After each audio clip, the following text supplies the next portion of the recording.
ekspektasi Singapura itu lebih tinggi daripada Indonesia. Kalau anggaran kesehatan kita nggak kalah lah. Maksud gua ya imbang-imbang juga lah.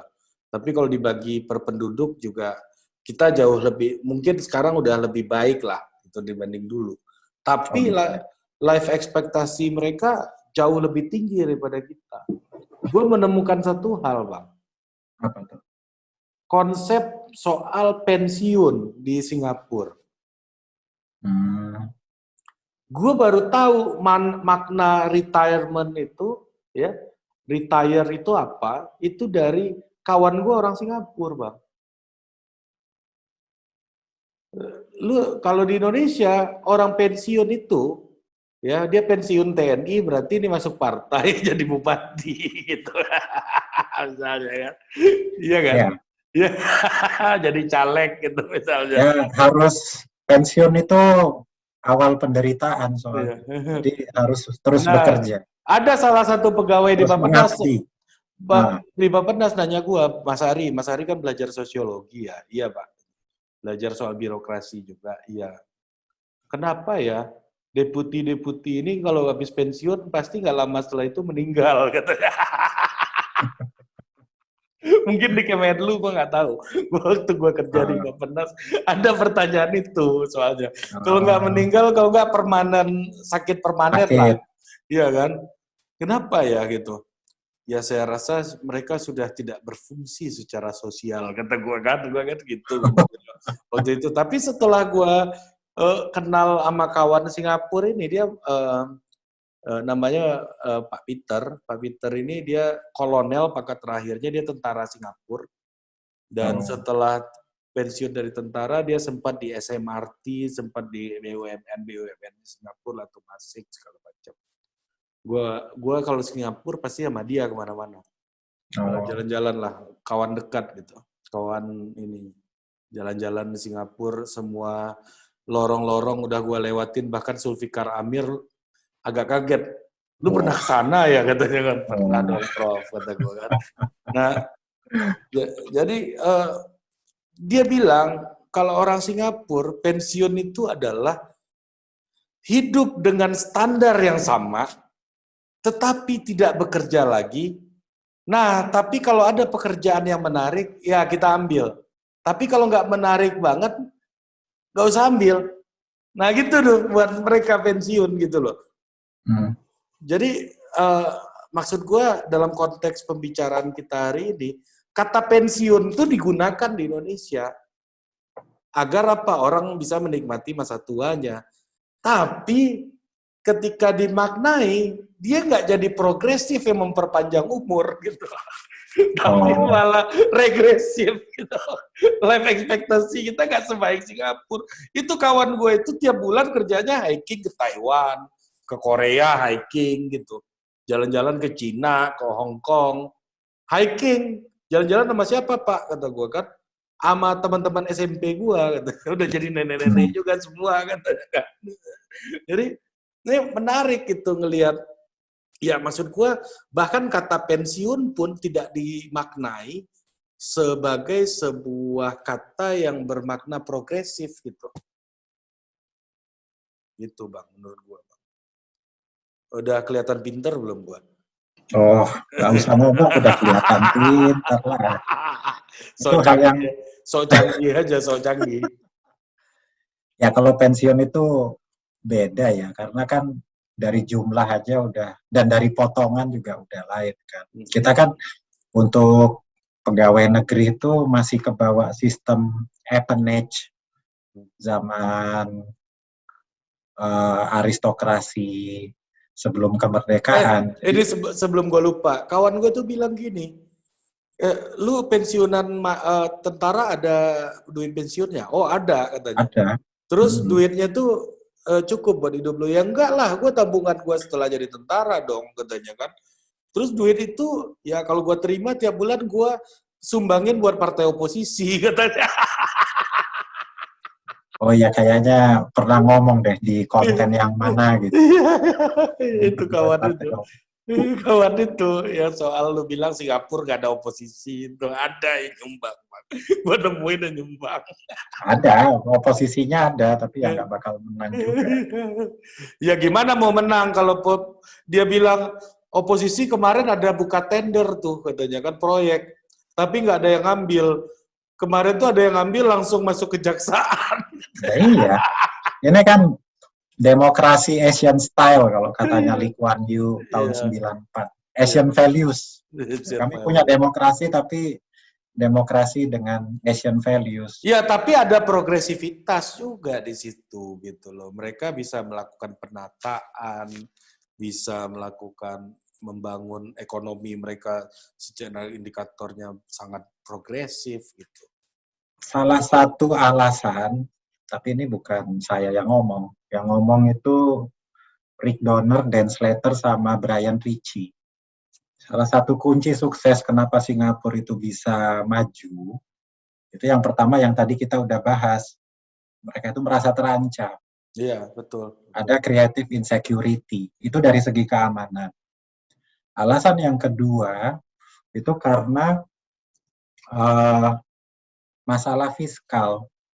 Singapura itu nggak punya sumber daya alam. Dan satu-satunya sumber pendapatan mereka itu adalah pajak yang dipungut dari perdagangan dan dari penduduknya itu sendiri. Jadi mereka itu harus membangun birokrasi yang meritokratik. Kalau enggak, negara ini tuh bubar. Betul. Birokrasi meritokratiknya itu nggak hanya militer ya, karena kan ada ancaman keamanan. Tetapi juga aparatur sipil yang tukang mungut-mungut pajak dan yang mengelola pajak itu untuk nanti diinvestasikan lewat kayak Temasek dan lain sebagainya, sovereign wealth fund itu. Alasan yang satu lagi apa ya? Lupa. Kayak apa sumber daya alamnya nggak ada atau gimana? Lupa. Tapi ada 3 alasan kenapa Singapura itu kan yang kuat birokrasinya, bukan demokrasinya. Iya, betul. Yang bahkan ini temen juga diplomat Singapura itu dia cerita gajinya, ini entah gaji diplomatnya atau gaji perdana menteri ya, itu ditentukan oleh pertumbuhan ekonominya itu berapa. Jadi udah perdana menteri itu kayak CEO, bukan kayak pejabat negara, karena kesejahteraan mereka itu ya ditentukan oleh kinerja, bukan oleh bukan oleh ya kayak di kita kan mau ekonomi ambruk ya segitu, malah dikasih stimulus mungkin. Ya itu bahkan menurut gua ya benar apa yang disebut itu, bahkan Singapura pun dia menjadi lebih barat daripada barat dalam konteks ini gitu. Negaranya dikelola ya kayak korporasi, jadi kayak CEO kayak lu bilang tadi. Kayak gitu. Cuman masalahnya argumen kultural itu, nah ini sebetulnya kita pendapatnya sama, cuman bahasanya beda aja. Argumen kultural itu seringkali disalahgunakan oleh orang yang punya kekuasaan. Betul. Itu masalahnya di kita. Betul. Jadi kayak konformitas misalnya, itu sangat mudah diselewengkan oleh orang yang punya kekuasaan untuk menyingkirkan orang-orang yang dia nggak suka. Wah kamu gitu, kamu nggak ngerti bahwa Indonesia itu kekeluargaan, bahwa Indonesia itu gotong royong. Kamu tahu sambal ini nggak? Nggak tahu, Pak. Dasar kamu nggak nasionalis. Itu yang sepele loh ya, itu yang sepele. Kalau udah yang agak canggih itu ya produk-produk yang harganya mahal. Oh Anda tidak menghargai karya anak bangsa misalnya. Anda tidak menghargai vaksin Nusantara kalau kayak begini. Nah, yang kayak gitu loh. Orang mau ini saudara-saudara kita mau berinvestasi, mau berinovasi kok malah dihambat. Nah, jadi aspek-aspek kultural itu setiap bangsa itu pasti punya aspek kultural yang baik. Cuman kalau kita hanya menekankan aspek itu aja, nah itu sangat mudah sekali untuk diselewengkan. Gua itu Bang, kepentingannya. Gua itu dari SD itu udah divonis nggak punya masa depan Bang sama guru-guru gua dulu. Oh gitu. Iya, udah ngalamin gua itu. Makanya gue itu sangat sangat terganggu gitu dengan orang yang melakukan judgmental gitu ya, dalam hal udah memvonis lu kayak begini berarti lu akan ngaco gitu. Gue agak terganggu gitu dengan hal itu. Misalnya contoh, gue sempat kritis sama Najwa Shihab gitu di Total Politik juga gue post. Dia seperti menghakimi Gibran gitu ya. Gue bukan pembela Pak Jokowi, tapi dalam hal ini gue mengerti posisi Gibran karena personal experience gitu ya di dalam dunia pendidikan. Lu anak orang pasar gitu ya, anak orang pasar, terus lu nggak punya budaya akademik di rumah, bukan anak pejabat, bukan anak apa, berarti lu kemungkinan besar lu nggak akan punya masa depan gitu. Nah, dalam konteks Gibran juga, waktu Najwa wawancara Gibran, gue melihat ada tone itu. Lu cuma anak presiden gitu ya, berarti lu cuma akan mendompleng nama bapak lu, dan lu nggak punya independensi sendiri gitu. Kalau kita belajar sosiologi, struktur agen kan ada yang ada agen, ada strukturasi, itu kan dialektika antara subjek dan struktur gitu ya. Nah, jadi subjek itu nggak seutuhnya otonom, struktur itu juga nggak seutuhnya rigid gitu kan begitu. Nah, gue melihat tidak ada misalnya pertanyaan yang dimunculkan ke Gibran, apa sih kritik Anda untuk Jokowi sehingga Anda merasa perlu untuk maju di Pilkada Solo gitu misalnya. Apa yang nggak beres sama Bapak Anda selama menjadi wali kota gitu misalnya. Itu kan ada upaya memberikan ruang untuk melihatkan otonomisasinya Gibran gitu loh. Agensinya dia. Iya, agensinya dia gitu. Nah, gue agak kritis tuh sama Najwa waktu itu sebenarnya ya. Agak, gue cerita ke beberapa orang gitu yang pernah diwawancara Najwa. Valdo, Bang Jansen, Tony, terus beberapa orang lah gue pernah ketemu itu menceritakan hal itu. Dan ya mereka, ya benar juga katanya kan. Dan ya tapi itulah show TV yang dicintai oleh netizen, bukan mencari kedalaman atau mencari keresahan yang otentik gitu, seperti yang kita omongin tadi, yang orisinil gitu. Orisinil. Iya, ya jadi kalau gue sih berpikir gila aja ya. Gibran ini disekolahin bapaknya di sekolah bagus. Lepaslah, memang benar bapaknya presiden, lu mau bilang dinasti pun gue setuju. Itu dinasti gitu. Tapi dia disekolahin bapaknya di tempat yang bagus, ya dia jadi pengusaha gitu ya. Nah, melawan misalnya tukang jahit gitu misalnya, yang skala usahanya lebih kecil daripada Gibran gitu misalnya ya, gue mencontohkan dalam konteks ini.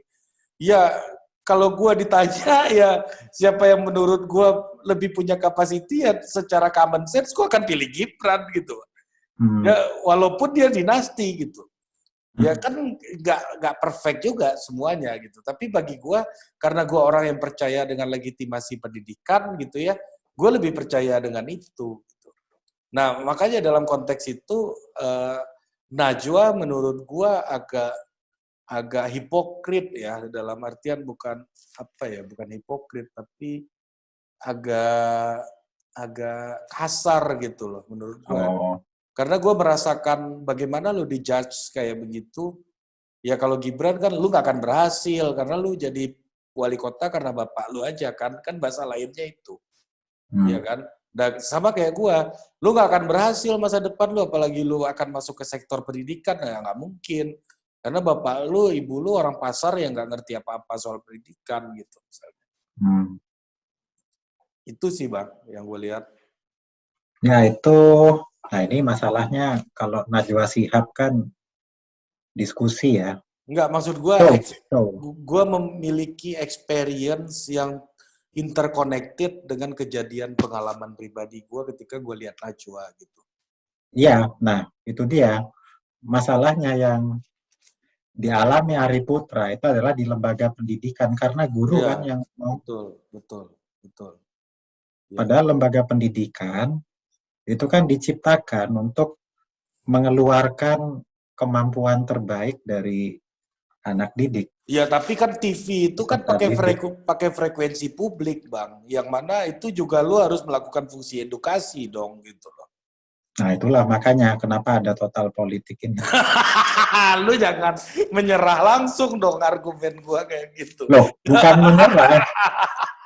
Cuman kalau frekuensi publik, orang kan bisa memilih. Oh, Tapi kalau udah masuk di dalam sekolah, masa mau betul. dikeluarin? Mau pindah Enggak sekolah kan? gitu ya. Lebih Karena gampang lah. bagaimanapun juga, penyiaran itu memang ada fungsi edukasinya, iya itu betul. Tapi Tapi kalau lembaga pendidikan, betul, betul, orang masukin, ya lu kan udah punya anak kan, lu betul. masukin anak ke sekolah itu kan supaya anak lu dididik. Tapi kalau lu nyetelin channel YouTube buat anak lu, itu kan nggak sama gitu loh. Ya, kok lu lebih tahu jadi orang tua daripada gua kayaknya. Udah layak Anda ini jadi orang tua kayaknya Pak Azri.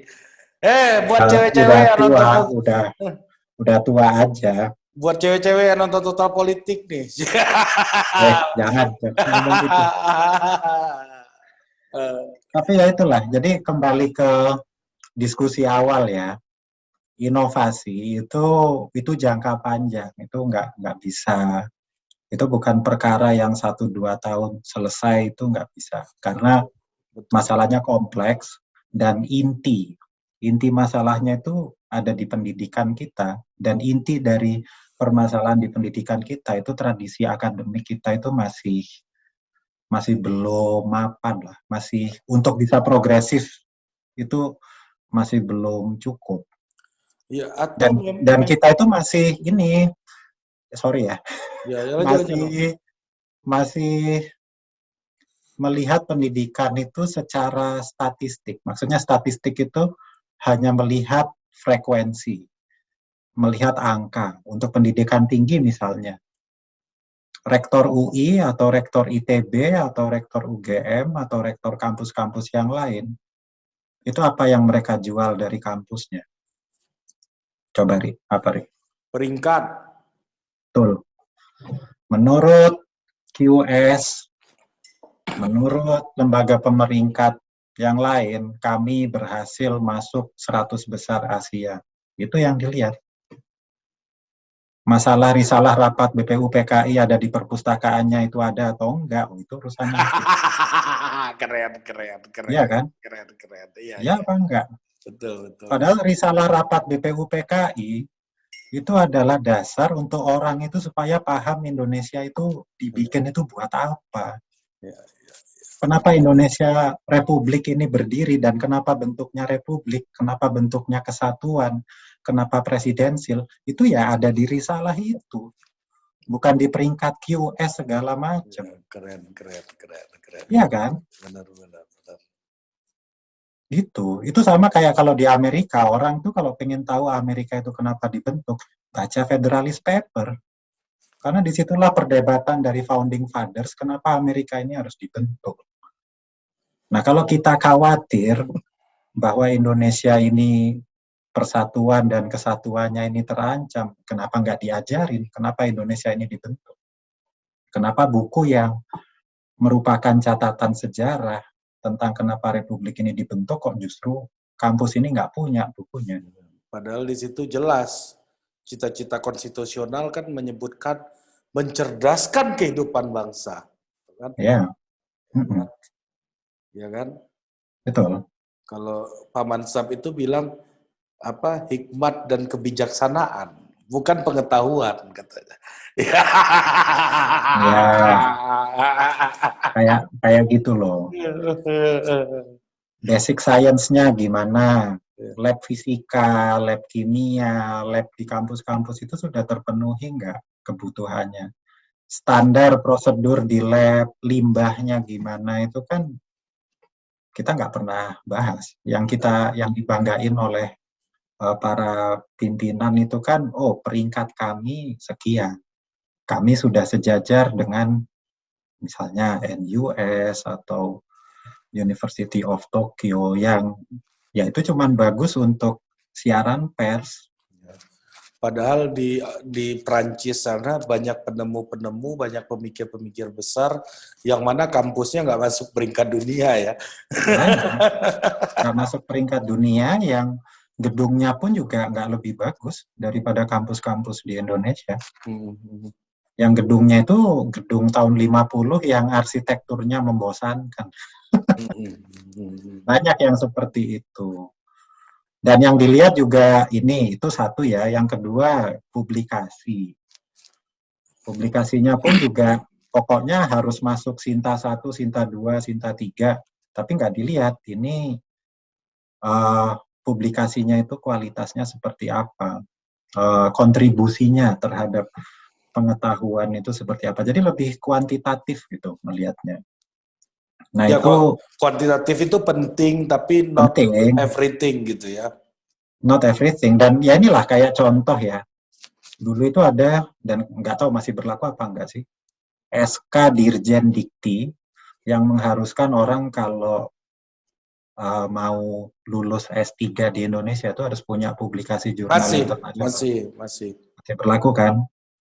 Nah itu kan kebijakan yang dibikin dengan alasan yang, dengan logika yang mirip-mirip pragmatis. Logika yang mirip-mirip dengan inovasi ini. Inovasi ini kan dibahas karena kita ini terancam masuk middle income trap. Kenapa masuk middle income trap? Ya karena inovasinya minim. Ya kayak dulu misalnya, kenapa gimana cara pemerataan kualitas pendidikan? Ya kita UN-in aja, ujiannya standarin aja sih Indonesia. Aja. Ya. Atau ya itu soal publikasi jurnal internasional untuk dapat doktor. Itu kan alasannya karena kok di Asia Tenggara publikasi kita kalah dari Thailand, Malaysia, Singapura, Filipina ya. Gimana ya caranya untuk meningkatkan? Ya resep cesplengnya ya kita paksa aja orang-orang untuk nulis. Tapi literaturnya, referensinya, metode risetnya itu gimana, bahasa Inggrisnya gimana, itu nggak masuk. Pokoknya yang penting angkanya itu bisa naik, jumlah publikasinya bisa naik, udah selesai. Kualitas jurnalnya kayak apa nggak dilihat. Nggak heran banyak orang yang ditipu oleh jurnal-jurnal yang bodong. Iya, jurnal apa istilahnya dulu tuh yang di Zimbabwe segala macam tuh. Iya, lupa juga namanya apa. Yang kita itu malah harus bayar gitu loh. Iya. $200, $300, padahal publikasi di jurnal itu ya nggak bayar, dan kita juga nggak dibayar pula. Itu kalau jurnal internasional yang standarnya bagus. Justru kalau udah main duit, nah itu agak mencurigakan. Jadi memang sistem kita hari ini itu menarik untuk dijadikan bahan konferensi pers, tapi tidak akan pernah melahirkan pemikir-pemikir besar gitu ya. Karena setidaknya itu memberikan legitimasi lah buat pimpinan. Ini loh ya, saya udah kerja. Udah ya, itu. Tapi kalau artikel jurnal kayak paten yang bisa dipakai oleh industri-industri besar atau banyak dipakai oleh perusahaan, itu kan prosesnya lama. Ya, pendidikan itu kan jangka panjang kan, bukan hal yang, bukan kayak kita bikin Indomie gitu loh, yang 5 menit jadi.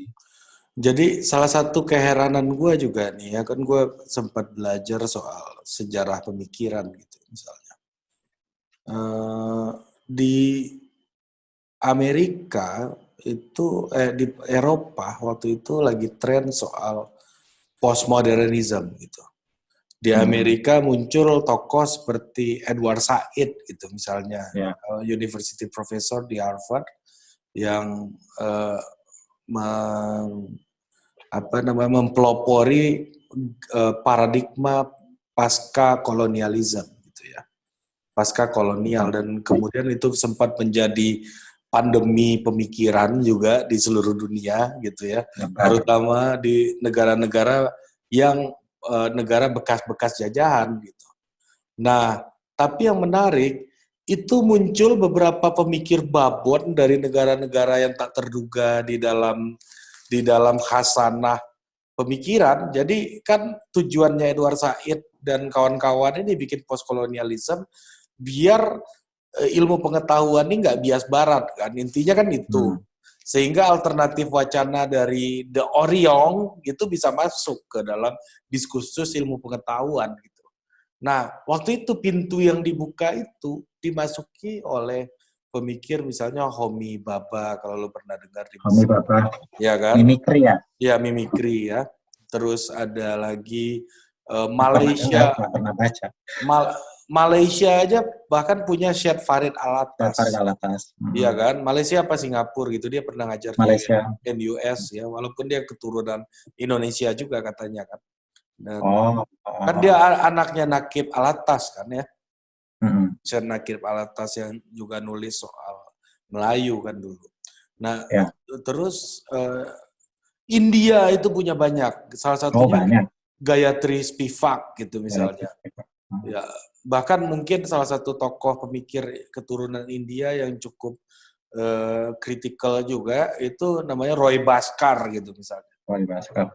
Iya kan, muncul dan tren itu berlanjut. India muncul jadi dokter, jadi CEO, ahli IT di Amerika sana gitu ya.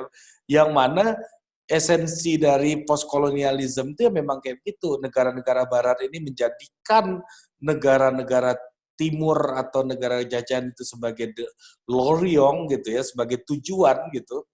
Tetapi ketika mereka pulang ke kampungnya, mereka dihantui oleh pemikiran dan kebudayaan-kebudayaan yang datang dari tempat-tempat yang sudah mereka bikin porak-poranda tadi itu, yaitu negara-negara jajahan gitu. Termasuk juga dalam kasus ini India, Middle East, descent di Amerika yang bahkan sudah menjadi congressman gitu ya.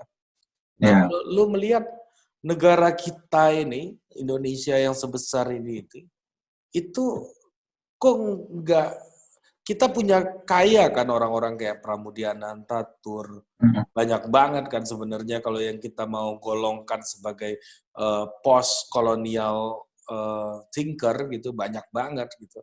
Tapi nggak ada yang masuk ke dalam list tadi itu gitu loh, yang menjadi orang-orang berpengaruh tadi. Wah, nggak tahu tuh, kenapa ya? Padahal ini pintu udah dibuka di dalam diskursus ini. Yang mana dulunya ilmu pengetahuan sosial gitu dikuasai oleh orang-orang kulit putih dan sudah mati gitu kan. Masuklah orang-orang dari negara dunia lain ini ke dalam situ. Termasuk Amartya Sen misalnya.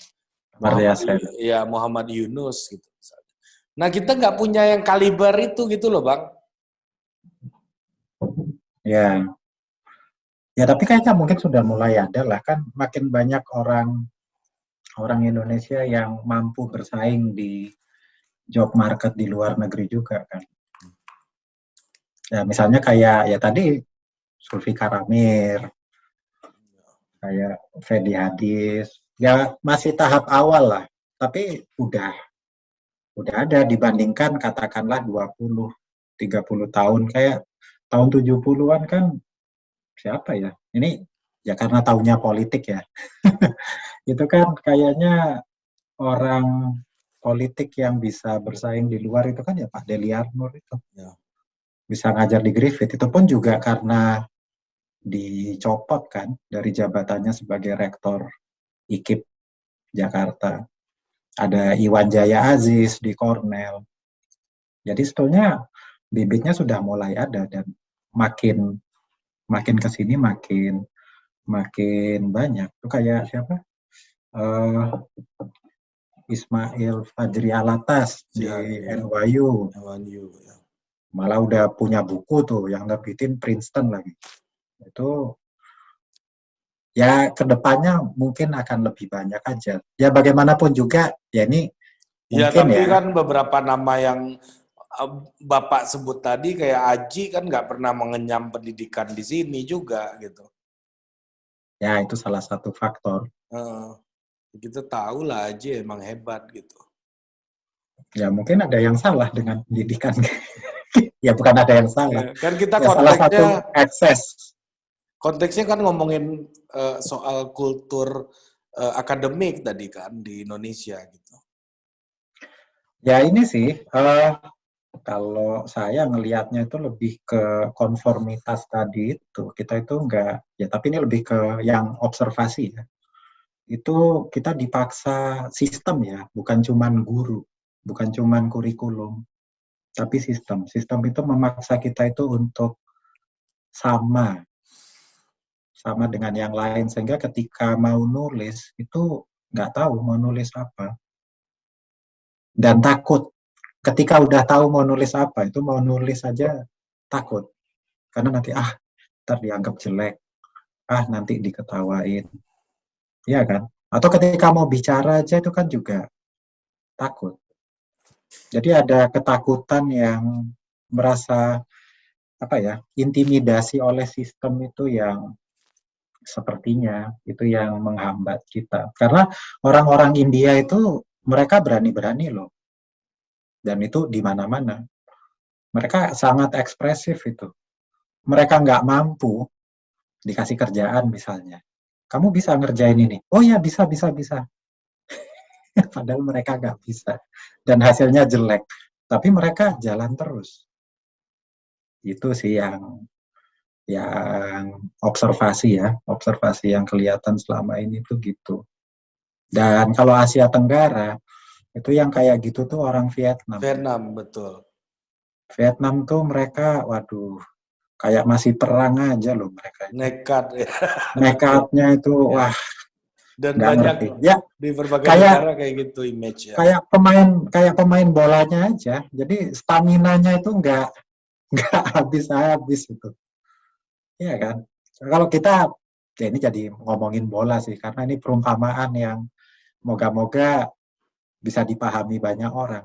Salah satu kelemahan timnas kita itu kan cuma bisa bermain sampai menit 70. Atau kadang menit 65. Nah, menit 66 sampai 90, udah wassalam itu. Moga-moga dilatih sama STY bisa bagus staminanya. Cuman ya itulah, orang Vietnam, orang India, orang Korea, Jepang, Cina itu mereka berani. Jadi walaupun terutama Asia Timur ya, Asia Timur itu kan tadi udah dibahas senioritas itu kuat. Tapi ketika mereka itu di luar negaranya, mereka itu keinginan untuk keberanian untuk mencobanya itu nggak habis-habis. Ya kalau di kita bisa juga sih sebetulnya. Kita kan nekat-nekat sebetulnya. Cuman kita tuh harus keluar dari kumpulan orang yang Indonesia juga. Ketika kita keluar dari golongan orang Indonesia ini, nah baru kita itu lebih berani untuk mengekspresikan diri. Kayaknya. Ya. Kayaknya sih gitu. Keluar dari orang Indonesia ini kan maksudnya keluar dari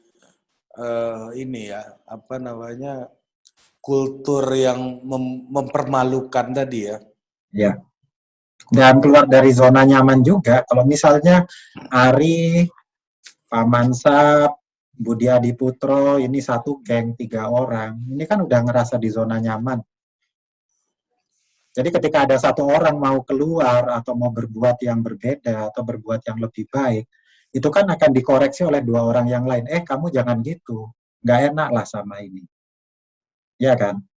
Jadi ada faktor zona nyaman juga itu yang membuat kenapa orang yang misalnya kayak Zulfikar Amir atau kayak Ferdi Hadis itu ketika dia di luar negeri itu publikasinya bisa banyak banget. Tapi kalau misalnya mereka ngajar di Indonesia, belum tentu mereka bisa segitu. Selain faktor infrastruktur juga loh ya. Bahan-bahan terbatas, literatur terbatas, dana riset terbatas. Mau ikut conference itu nggak ada duitnya. Misalnya. Gitu. Dan ya ini kalau kembali ke sejarah Indonesia itu kan keberanian menggunakan kata Indonesia itu kan di mana coba pertama dipakai? Di Belanda kan? Iya, Perhimpunan Indonesia. Ya. Bukan di Bandung, bukan di Surabaya, bukan di Batavia, karena ya selain karena memang di Belanda itu waktu itu lebih terbuka karena sistemnya beda kan. Tapi ya itu tadi, ketika kita berjarak itu, ketika kita keluar, kita itu lebih bisa punya keberanian dan lebih bisa melihat, oh ini loh originalitas saya, oh ini loh saya itu begini. Jadi ketika saya berargumen, saya bisa mempertanggungjawabkannya. Tapi ketika kita berkelompok dengan orang-orang yang relatif sama, kita itu akan dipaksa untuk tetap di lingkaran itu, tetap di zona nyaman itu. Untuk bisa keluar itu susah. Ini biografinya Ben Anderson nih, ceritanya kayak gitu kan. Iya kan? Iya, dia kan pindah-pindah kan dari Irlandia, pindah pernah sempat di Cina juga kan dulu kan. Shanghai, ya. Iya kan? Itu. Karena kalau kita tetap di kelompok yang sama, nah itu entah kita itu merasa nyaman, atau ketika kita merasa nggak nyaman, kita mau melakukan sesuatu yang baru, yang berbeda, kelompok kita ini akan mengoreksi, akan menarik kita untuk, jangan gitu dong, nggak enak sama yang ini. Dan itulah hambatan dari inovasi sebenarnya ya. Nah, itu hambatan dari inovasi. Problem kultural sebenarnya. Ada, itu problem kulturalnya ada. Ya, Itu necessary, ya. sama kayak kita ngobrol momentum lah kemarin. Itu necessary, but not sufficient. Ya itu memang harus ada, itu faktor yang kita nggak bisa bantah. Tapi nggak cukup hanya faktor itu aja, ada faktor-faktor yang lain juga. Ya, ada infrastruktur, ada yang lain-lain gitu. Infrastruktur, ada institusi, ada supremasi hukum. Gimana orang mau inovasi kalau setiap dia menciptakan sesuatu dibajak orang lain? Ketika dia memperkarakan orang yang membajak itu, tidak ada kepastian berpihak, nggak ada kepastian hukum. Ketika pengadilannya memutuskan, tidak ada yang mengeksekusi. Nah ini kan orang jadi ya udahlah, nggak usah investasi, nggak usah inovasi aja. Ini gue ngomong soal ini kemarin, soal polisi cyber, lo tahu nggak? Tahu kan? Jadi cyber. Yang menciduk kemarin yang ngata-ngatain Gibran itu. Oh iya. Soal ini Piala Menpora. Iya, dan ya semifinal ya kalau nggak salah tuh kan. Jadi gue bilang gini, ini pikiran gue aja ya, gue nggak tahu ini menurut lu gimana. Gue bilang polisi cyber nih cuma ngurusin hilir dari masalah. Hulunya ada ketimpangan kecerdasan berbahasa. Gue yakin mereka itu ingin ngeritik pemerintah dengan cara yang benar gitu loh. Yang sesuai dengan taat azas dan hukum dan lain-lain gitu. Tapi kalau mereka pakai bahasa yang formal gitu, mengurangi esensi dari kritiknya itu karena nggak punya kecerdasan berbahasa. Nah contoh Pak Amin Rais misalnya, dari dulu konsisten ngata-ngatain pemerintah terus, tapi kata-katanya sulit didelik gitu. Ya maksud gua karena Pak Amin punya perangkat knowledge dan perangkat bahasa yang begitu banyak gitu, begitu besar gitu maksud gua. Nah, dan reputasi juga. Dan reputasi tentunya gitu. Nah, poin gua adalah ini kok pemerintah ini banyak banget kebijakannya gitu. Lu melihatnya sebagai pengamat ilmuwan politik gitu ya. Apakah di negara lain juga sama gitu? Lebih sibuk ngurusin hilirnya dibandingkan hulunya. Ini kan polisi cyber ini kalau hulunya nggak diurus, Bang, ya, gue yakin dia akan menjadi pasukan yang akan makin banyak orang yang menjadi manusia siap tangkap gitu, manusia siap ciduk gitu. Karena hulunya ini bermasalah gitu.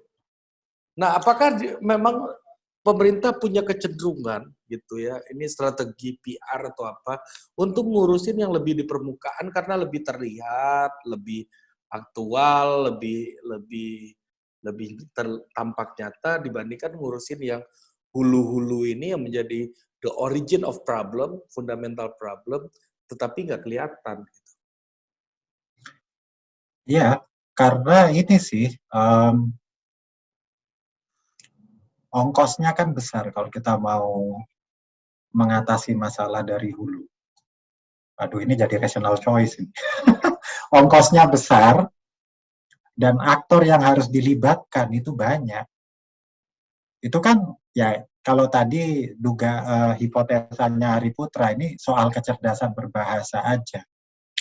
Nah, gimana cara mencerdaskan si pembuat status ini? Itu kan nggak cukup Kapolri, nggak cukup Kapolres. Harus sama Kemendikbud, gue juga ngomong gitu kemarin. Harus sama Kemendikbud, dan Kemendikbud itu nggak punya tangan ke daerah loh. Nah, betul. Itu harus kita lihat orangnya ini pendidikannya apa. Apakah, nggak tahu ya, ini saya nggak ngerti. Betul. Beliau ini siswa SMA atau siswa SMP nah, gue atau SD. persis omongan gue itu di konten yang bakal naik nih, ntar lagi nih. Wah, berarti persis ini omongan gue itu. Kalau ini diupload duluan, ini bocoran ya. Enggak, itu dulu. Teaser. Itu dulu diupload. Nah, kalau si pengunggah status ini SMA, urusannya sama gubernur dan kepala dinas pendidikan provinsi. Iya, kirim aja surat ke sekolah. Nih si bangsat nih ngocehnya sembarangan gitu. Ngapain lu panggil pakai polisi gitu loh? Nah, itu kan masalahnya. Dan ini juga, Ari, ini kan masalah, ini perdebatan lama sebetulnya. Ini perdebatan dari zaman Ki Hajar Dewantoro. Ada perdebatan, dan ini bukan cuma perdebatan antar individu dan antara guru murid, tapi udah sampai ke konstruksi bernegara. Kebebasan berekspresi itu tuh nilai Indonesia apa nilai Barat? Individualisme itu barang impor atau produk asli Indonesia. Konstruksi berpikir kayak gitu tuh, suka atau nggak suka, itu tuh ada dan nempel itu. Dan terutama seperti saya yang SD-nya itu di zaman Orde Baru, itu tiap minimal seminggu sekali itu ditanamkan terus. Sama kita. Kita ini kekeluargaan, kita ini gotong royong, jadi ya utamakan kewajiban dulu, hak itu nanti, ya kan? Iya betul. Iya nggak? Betul. Kita sebagai warga negara itu ya kewajiban lah, lakukan kewajiban kita sebagai warga negara. Mana hak yang itu nanti. Mana yang harus didahulukan, kewajiban atau hak? Kewajiban. Nah, gitu kewajiban. Supaya apa? Supaya ini nih, nggak tahu, ini jingle lagu perumahan elit di kawasan Tangerang. Untuk harmoni kehidupan. Nah, itu. Untuk menciptakan harmoni itu loh. Jadi individu, hak, itu nanti. Jangan. Kewajiban aja dulu. Kewajibannya apa? Ya jaga harmoni dulu. Nah, ini konstruk berpikir yang kita nggak bisa bantah. Ini memang ada dan direproduksi terus-menerus. Sehingga ketika ada orang itu menemukan media sosial sebagai saluran untuk mengekspresikan apa yang ada di kepalanya, terlepas bahasanya cerdas atau enggak, itu ya nggak heran kalau negara langsung turun tangan, karena kewajibanmu udah kamu laksanakan belum? Kok kamu udah langsung menggunakan hak kamu? Ini perdebatan lama ini, dari tahun 20. Dan kalau dibawa ke politik, ini juga yang menjadi asal muasal dari sifat anti partai di kita. Yang kita benci atau nggak suka, atau pokoknya kalau politik ribut, ini salahnya partai. Kita kan, ini partai ini kan produk Barat ini, bukan produk Indonesia. Produk Indonesia itu ya golongan fungsional. Gitu. Oke. Aduh, ini berapa jam? Gue udah nggak peduli jamnya udah. Udah. Tadinya setengah jam. Ya kalau perlu gue upload 4 biji nih, gue potong-potong 4 biji, gue upload sehari semuanya udah. Ya terserah lah, yang penting jangan kena ITE atau itulah. Kita kan ya kena ITE nggak apa-apa lah. Inilah apa? Jadi ide ini sebetulnya untuk ya yang model biasanya itu kan masih masih bisa lah besok-besok kita bikin. Tapi kalau ini tuh biar kita dialognya lebih interaktif aja. Berarti lu selama ini merasa mendominasi dong. Ya rasanya gitu karena ditanyain terus kan. Padahal kan pengen tahu juga ini menurut Arput gimana nih isu ini. Gimana. Dan ini juga meringankan saya. Jadi nggak perlu baca banyak-banyak. Tinggal ngoceh aja udah pokoknya. Baca artikel, berita, 1, 2, udah ngomong. Oke, kita jumpa lagi Bang Azri di apa nama kontennya nih, gue nggak peduli lah, teman mikir kayak apa kayak gitu ya. Kita bikin teman mikir aja namanya. Teman mikir lah. Ya. Teman mikir berikut. Jadi nemenin Ari Putra daripada ngoceh sendirian ya Azri nemenin. Iya, karena kalau di Clubhouse dinikmati oleh elit-elit ber-iPhone. Ya ini Androiders nggak bisa tahu. Oke. Sampai jumpa lagi di Total Politik berikutnya.